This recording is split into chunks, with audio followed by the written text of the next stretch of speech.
The night shift at St. Mary's Hospital always carried a certain stillness. The halls were dim, machines hummed quietly, and footsteps echoed in long corridors. Most people overlooked the nurse in the pale blue scrubs who moved swiftly from room to room. Her name was Claire Dawson. To her colleagues, she was a dependable one, calm under pressure, steady with trembling patients, and always willing to take extra shifts when others couldn't.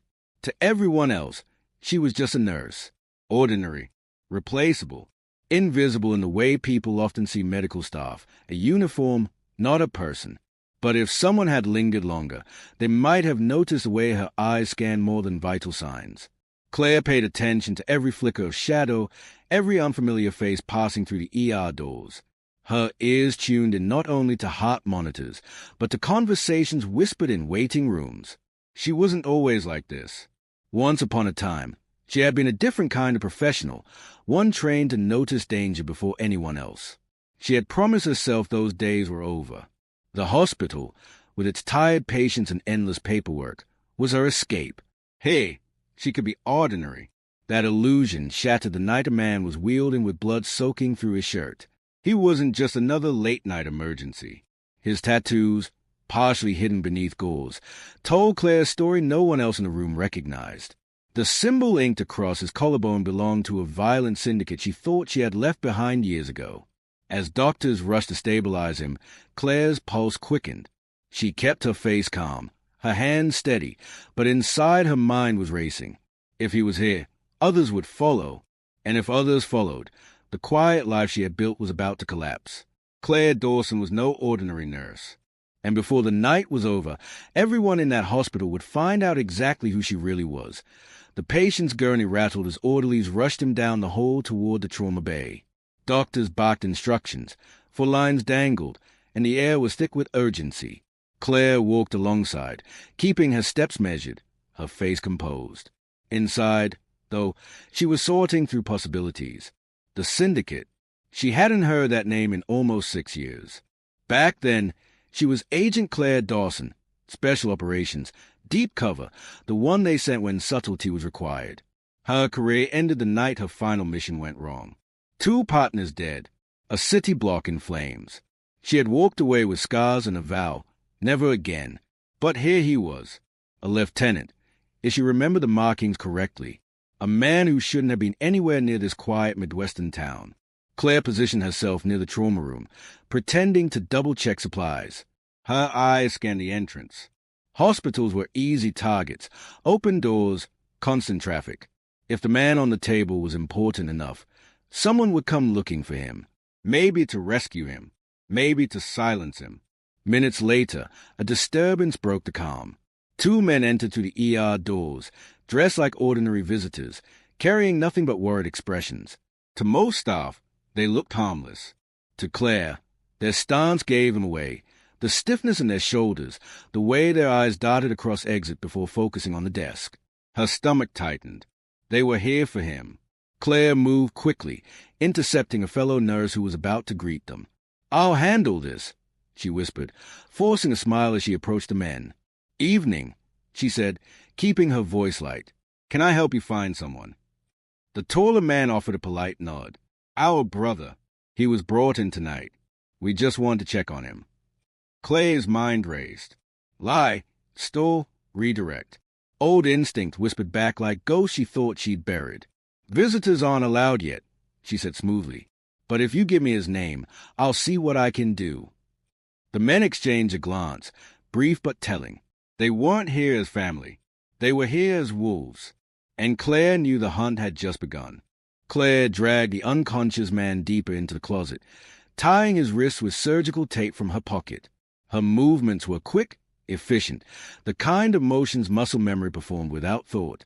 She shut the door behind her, heart pounding.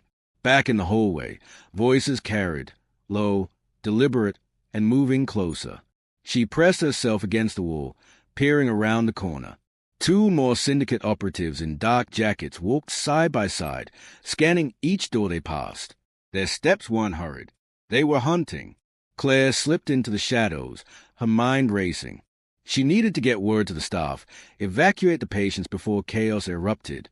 But one mistake would set off the wolves before help arrived. She ducked into the nurse's station, forcing calm into her voice. "Hey, we've got a power issue in the East Wing. Administration wants us to move non-critical patients out of this section until it's resolved." The young nurse at the desk frowned. "Power issue? I didn't." "Just do it," Claire said firmly, with the authority of someone who had no time for questions. "Start with room 12. Quietly, and keep it off the intercom." The nurse hesitated, then nodded, hurrying off. Claire felt a flicker of relief. Every patient moved was one less innocent caught in the crossfire. She turned, only to find one of the syndicate men standing at the far end of the hall, eyes locked on her. He didn't call out. He didn't rush. He just tilted his head slightly, like a predator recognizing another. Claire's blood ran cold. He knew. She pivoted, heading down a side corridor, her sneakers squeaking softly against the polished floor. Behind her, footsteps followed, steady, deliberate. Not running, not rushing, just closing in. She pushed through a door into the stairwell. The clang echoed too loudly, giving away her position. She bounded down the steps, hand brushing the rail, calculating her next move. On the landing below, the second operative appeared, blocking the exit. He smiled thinly, a pistol gleaming in his hand. Claire froze between them, one above, one below, trapped in a stairwell. The tall one raised his weapon, voice calm. "You've seen too much, nurse." For the first time that night, Claire allowed herself a tight, humorless smile. "Funny thing," she said, shifting her stance. "I'm not really just a nurse." The stairwell seemed to shrink, metal walls echoing with the thrum of danger. Claire's pulse slowed, her mind sharpening. One gun below, one above. No way out, at least not one they expected. She shifted her weight onto the railing, fingers curling tight. "Last chance to walk away," she warned, voice steady. The tall one sneered. "You're bluffing." He never saw it coming. Claire vaulted onto the rail, sliding down like a flash of blue lightning. The man below fired. Too late. She slammed into him, twisting the pistol from his grip, striking his jaw with the weapon's butt. He collapsed hard against the landing. Above, the second operative shouted, firing wild shots that spark against concrete. Claire ducked, crouched behind the fallen man, then snapped off 2 precise rounds.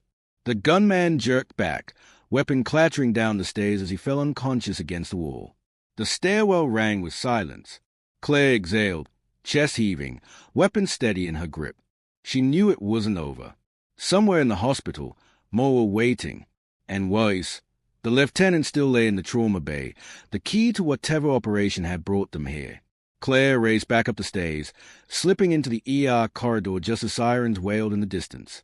Back up. The call she'd made earlier had been heard. Red and blue lights strobed through the glass doors, agents in tactical gear pouring inside.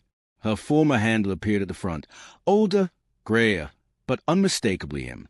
He caught her eyes across the chaos, a flash of recognition passing between them. "Dawson," he called, "you picked one hell of a night to come back." Claire holstered the stolen pistol, her scrub stained with sweat and gunpowder. Around her, patients were shepherded out, staff gathered in frightened clusters, and armed men were taken into custody. For years, she had run from this world, desperate to bury the part of herself that once thrived in shadows. But tonight had proven a truth she could no longer deny. She wasn't just a nurse. She never had been. And as the hospital lights flickered back to steady brightness, Claire Dawson realized her quiet life was gone. The war she'd escaped had found her again. And this time, she wasn't planning to run. The taller man leaned closer to the counter, lowering his voice. "We don't have time for forms. Just tell us which room." His polite facade cracked at the edges, and for a split second Claire saw the steel underneath. She kept her posture relaxed, her tone casual. "I understand. But right now, he's in critical care. Even family can't go back until the doctors clear it." She glanced at their hands. No rings, no paperwork, no signs of genuine family ties. Just muscle. The shorter one shifted impatiently. "We'll wait." His eyes scanned the hallway behind her, lingering on the trauma bay doors. Claire's pulse quickened. She needed to move them away, Buy time for the staff inside. There's a waiting area down the hall. Coffee machine's working if you want something hot." For a moment, they hesitated. Then the tall one gave a curt nod. "Fine." They walked off, but not far, just far enough to keep the trauma bay in sight. Claire exhaled slowly. Her hands were steady, but inside, adrenaline pumped like a storm. She pulled out her phone, pretending to check messages, and slipped into a staff-only hallway. There, hidden from view, she dialed a number she swore she'd never call again. It rang twice. A tired male voice answered. "You've reached a secure line. Identify." Claire closed her eyes. "This is Dawson. Code Echo 7. The silence on the other end lasted a beat too long. Then, "Dawson? Thought you were dead." "Almost," she muttered. "Listen, I don't have time for reunions. I've got a syndicate lieutenant bleeding out on my table and 2 of his men in my ER lobby. I need intel and I need backup. Now." The man's tone sharpened. "Where are you?" "St. Mary's Hospital, Midwest Sector. And listen, if they're here, more are coming. This place could turn into a war zone." "We'll mobilize," the voice promised. "Hold the line until then." The call ended. Claire slipped the phone back into her pocket, her chest tight with the weight of what she'd just done. She had crossed the line she promised herself never to touch again. When she stepped back into the corridor, the 2 men were no longer in their seats. They were gone, and somewhere deep inside the hospital, a new danger was already moving closer. The fluorescent lights flickered above as Claire retraced her steps through the ER corridor, her eyes scanning every corner. The men had vanished like smoke, and that was worse than having them in plain sight. Wolves were easy to deal with when you could watch them circle. Now, there were shadows, and shadows had teeth. Inside the trauma bay, the lieutenant clung to life. Doctors worked feverishly, oblivious to the storm building outside. Claire slipped in under the guise of assisting, but her eyes stayed on the man's face. Even unconscious, his jaw clenched, his muscles twitching. She remembered these syndicate men, brutal, loyal, and merciless. If he woke up, his first word could spill danger into every corner of the hospital. "Claire, can you grab more gauze?" one of the residents asked. She nodded, moving toward the supply cart, but her ears caught something faint. A muffled click down the hall, the unmistakable sound of a latch releasing. Her instincts flared. Someone had just unlocked the door. Without a word, she slipped out. The hallway stretched silent, sterile. At the far end, she spotted a utility closet slightly ajar. Her steps were quick but measured. She pushed it open and froze. One of the syndicate men was inside, crouched over a duffel bag. He looked up, surprise flashing across his face, hand halfway to the weapon inside. Claire's training took over. She lunged forward, slamming the door shut behind her. The space was cramped, filled with mop buckets and chemical smells. He swung, but she ducked, driving her elbow into his ribs. The bag hit the floor with a metallic clatter. Guns, lots of them. He gasped, recovering, but Claire pressed her forearm against his throat. "Who else is here?" she demanded, her voice low and sharp. He snarled instead of answering, trying to push her off.